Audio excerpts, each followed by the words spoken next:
It's like, I just want my name to hold weight, you know? Like, I just want to be respect. I just need that respect, you know? That's it. And where does respect come from?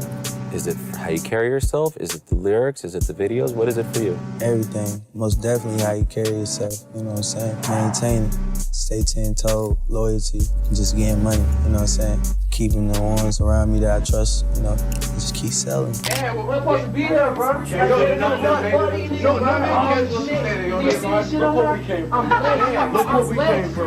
blessed. You see this? Rocky gave me this, baby. You know what I'm saying? No man comes to us again once. I'm blessed. I'm supposed to be here. Playboi Carti is a king of mysteriousness. Is that even a word? Like I was saying, Playboi Carti, also known as Jordan Carter, Cash Cardi, or Sir Cartier, is literally music in a physical human body. His name is actually French, so it's actually Cartier. But that's besides the point. This man has been on the top for a minute, and it looks like it's going to take a lot for his spot to be taken. Cardi has a cult-like following, and in this video, we're going to be going over his upcoming, some beefs, and how he created Opium. So with that being said, watch the full video, bro.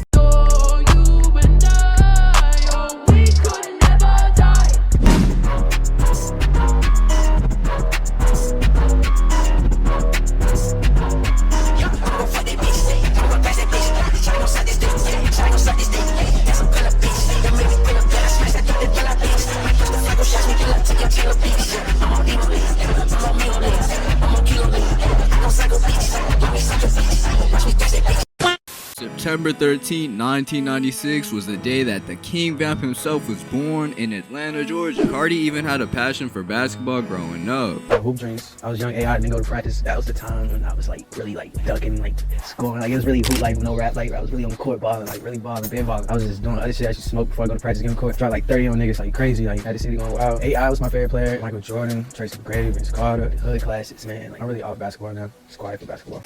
My boy Carti was dunking on everyone till he got into it with his coach. He said, "Fuck basketball, cause I am music," and the rest was history. I'm just playing, bro. Chill out. And I play too much, but he did start making music and recorded his first song on GarageBand. And for the people that are like, GarageBand, no way, I'm telling y'all, man, plant y'all seeds right now. Believe in yourself. Or don't, and see how far that gets you. Getting back into the video, he started making music under the name Sir Cartier and dropped his first song called Cry. He even dropped a music video for the song.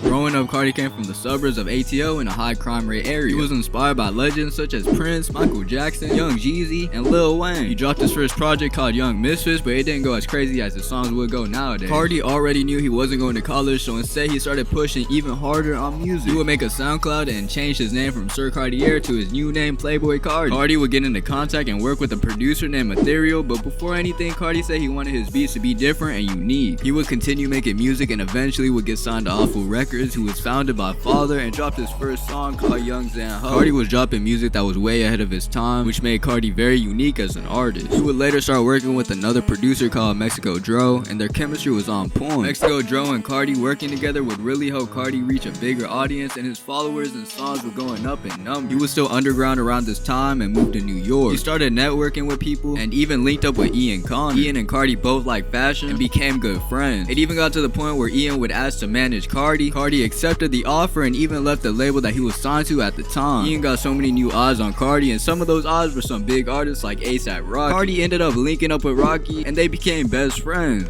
All I do is visionary. Rocky called me, I go in the studio, I make 5 songs with him. Rocky is a genius. He loves me. I love him. He's a dad to me. You know what I'm saying? He hate me saying that. I'm like, what's up, Pops? He hate that. He want me to be like, yo, Rocky is, I love that nigga, bro. Just like I love Father and I love Ithera. I love these niggas, bro. And I love Key to death. You know what I'm saying? Because Key's supposed to be bigger than him. The only nigga that can kill me right now is Ian Connor. You know why he kill me? Because that's my brother. He can shut me down. Or any other nigga on this rap shit, I don't give a fuck if you 50 Cent, king of the trash talk. You can't shut me down. Carti dropped a song called Broke Boy, and the song blew up.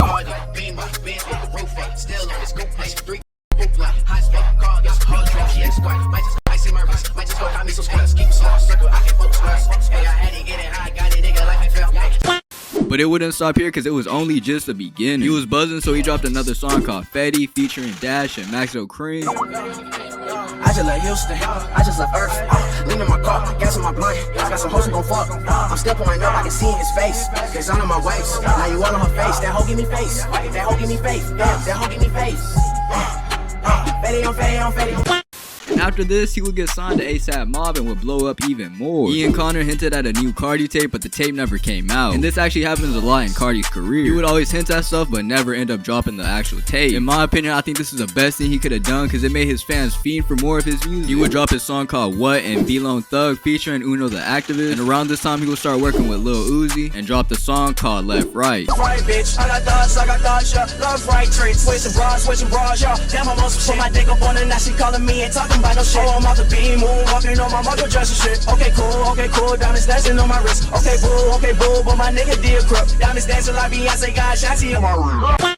The fans loved this duo and they quickly became the dynamic duo taking over the underground. And on September 2016, he would leave ASAP Mob to be a part of Interscope. Rocky is the one that announced that Cardi was signing a deal with Interscope, and all this was happening when he was 19. He hinted at new music, but again, nothing came out, leaving the fans wanting more music. 2017, people were fiending for new Cardi music, but Cardi was making excuses, talking about some producer problems. We know what you're doing, you're not slick. But getting back into the video, Cardi took a trip to ATL, and he was in the studio with a rapper named K Supreme, and he gave him a beat that was made by Pierre Bourne. At first, Pierre was kinda mad because around this time he would like to work with artists face to face. Time would go by and he wasn't really tripping anymore. Uzi and Cardi started posting snippets, and Cardi fell in love with Pierre's words. The beat was for the song Woke Up Like This, and he finished his verse and sent it to Lil Uzi. That girl all up in my face like she ain't try to swerve me. These boys all up in my lane, I swear they keep on merging. No, I cannot see a lane cause my Rolls Royce got curtains.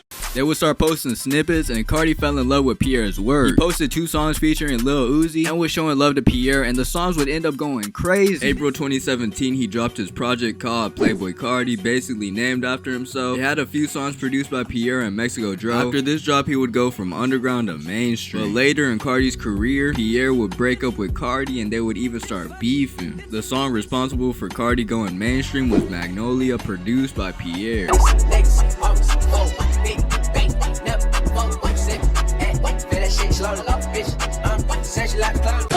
And around this time, he would start working with other big artists because his name was popping. I was kind of dragging it by saying Pierre and Cardi were beefing. They kind of just went their own ways because every good thing has to end. At one point, there was even a rumor saying that Pierre was going to be a part of Cardi's label, Opium. We're going to be talking about Opium in this video, so keep watching. I might end up making a video on Pierre, so I'm not going to be going into it that much. And if y'all do want to see that video in the future, you know what to do, bro. Subscribe. But getting back into the video, after Cardi dropped, he would go back into hibernation. He wouldn't post any new music for a good minute, but he did hint at a featured album with Lil Uzi titled 1629, but again, that never came out, and it's been like 5 years.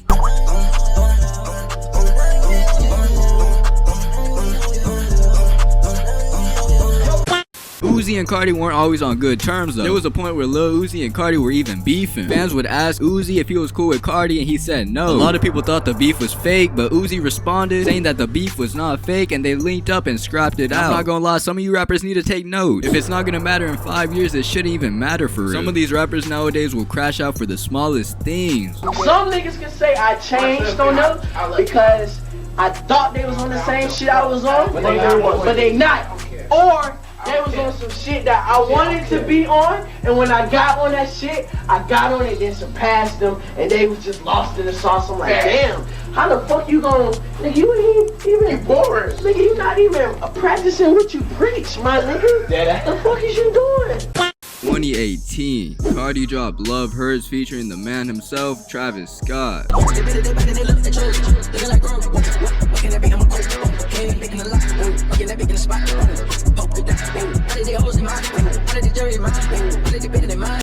But instead, we might have got something even better. Y'all just keep watching the video. That's all I'm gonna say, bro. It wouldn't stop here though, because he would also drop Dilate. You already know that blew up too. Just so you could understand a little more. On YouTube, he doesn't have a single video with less than 1 million views. But around this time, he would actually finally announce that he was dropping Whole Lotta Red.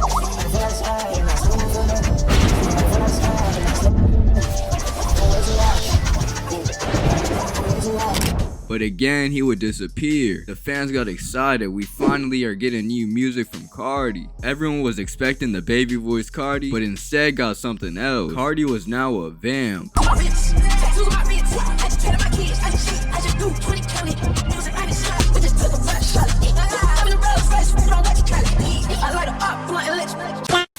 somehow managed to continue striving for greatness even after releasing something that's new to everyone's ears. But before he could even drop the album, a lot of things happened. And what I'm talking about is the album kept getting leaked, causing Carti to have to delay the album. It wouldn't stop here though, cause he would remake the whole album from scratch. Carti finally dropped Lotta Red on Christmas Day.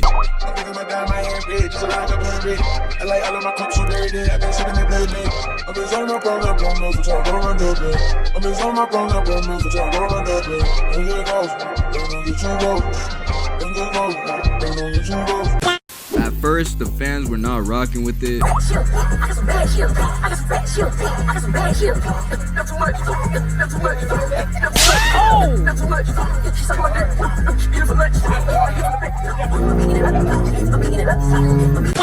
They were expecting the baby boy's card, but it would later grow on to a lot of people. Let me help you. Stop acting like Cardi and just drop 3 for 3, nigga. Play that new Cardi in the spot. I'm not gonna tell you. Alright, man, have a good day, man. Nah, fuck a good day. Let's make it a slut day. Hey, yo, my Opium niggas. See ya. Carti had built a cult-like following. There was some artists that had the same dark style of music as him, but made sure to switch it up. Back in 2019, Carti made his own label called Opium. Originally, Pierre and Trippie Redd were supposed to be signed to Opium, but later on had artists like Ken Carson, Destroy Lonely, and Homicide Gang be all a part of it. This basically gave them the green light to make this dark and sinister music without being called a Carti clone. All this kind of makes sense because it kind of shows you the type of person / artist he is. A lot of fans started to think, was this all Carti's plan from the start? Was this actually planned out? What's your thoughts? Let me know in the comments. Moving on.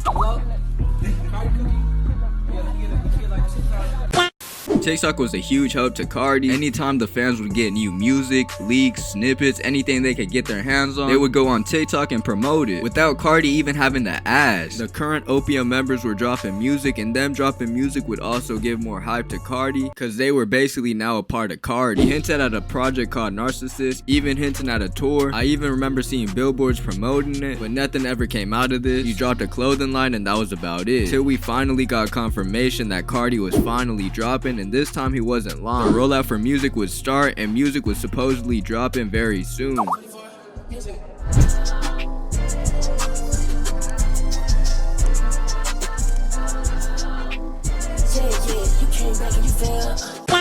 He dropped 2 tracks on Instagram at the time of recording this.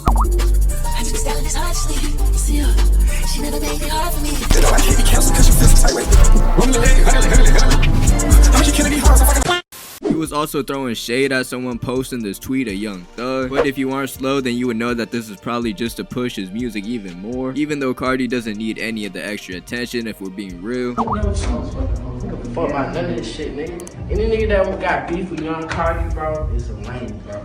Cause I show so much respect. Like I show the most respect to the lamest nigga. But getting back, who knows when he's going to drop the whole album? It could be at any time. Just how at any time you could just fall dead.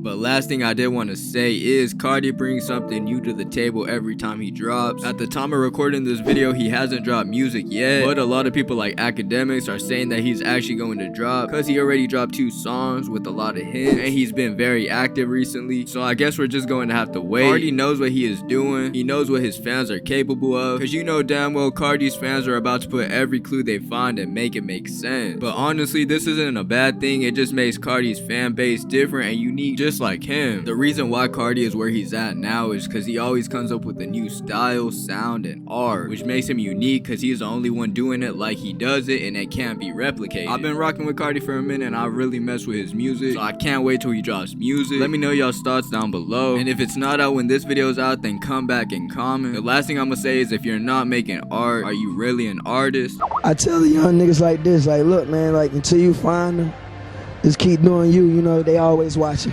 Exactly. You know, keep doing you, fam. Keep doing you. I started all this shit. Niggas, you know what I'm saying? Niggas was doubting me and I created the vision. When niggas was doubting me, now everybody wanna motherfucking peek in on my vision.